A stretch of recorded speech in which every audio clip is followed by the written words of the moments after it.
Magandang oras sa ating lahat guys. At maraming salamat sa mga nag-subscribe sa aking mga videos na ina-upload. Tungkol naman dito sa Toyo Rosent ng Espanya na 2015. Ito ay second type. At ito yung shower niya guys. Spain. King Felipe the 6th, 2014 to date. Juan Carlos I and 1975 to 2014. Type niya standard circulation coins. Year 2010 up to 2023. Value Toyo Rosent 0.02 euro. Philippine peso is 1.21. Currency euro 2002 to date. Composition copper plated steel. May timbang na 3.06 grams at ang diameter naman ay 18.75 mm. Thickness 1.67 mm. Shape niya ay round. Technique naman ay mild. Orientation and middle alignment. Number 10857. Reference number is KM 1145. Show number is 464.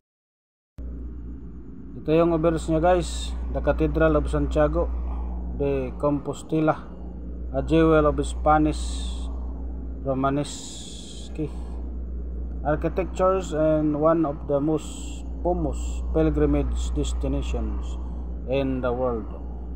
Encircled with the country name, the royal monogram, and the 12 stars of Europe around the rim. Script naman ay Latin, lettering Espanya 2015 sorry guys. Translation Spain 2010. Engraver niya si Garcilaso Roland.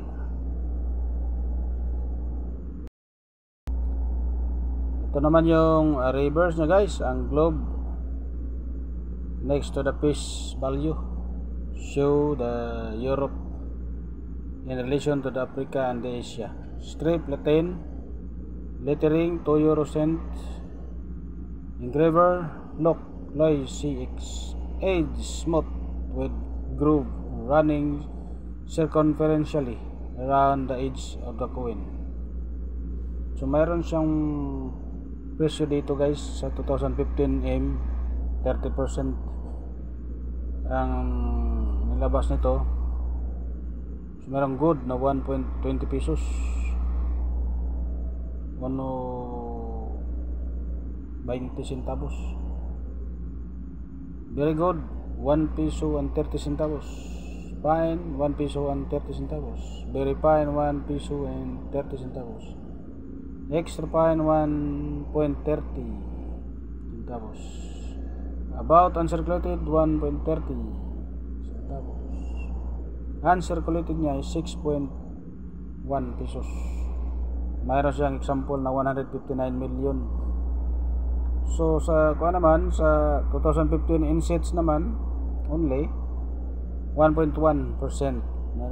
Meron siyang 9.70 uncirculated. So 62,000 lang ang example niya, 62,225 samples. Dito sa proof naman niya 2015 proof coins, meron siyang 1,700 examples, 0.16% lang. So ginagamit pa rin ito ngayon hanggang ngayon guys. The coin has been used since 2002 and was not redesigned in 2007 as were the higher value coins. So yun guys, maraming salamat guys sa panonood at huwag kalimutan mag-like and subscribe. Maraming salamat. God bless sa ating lahat.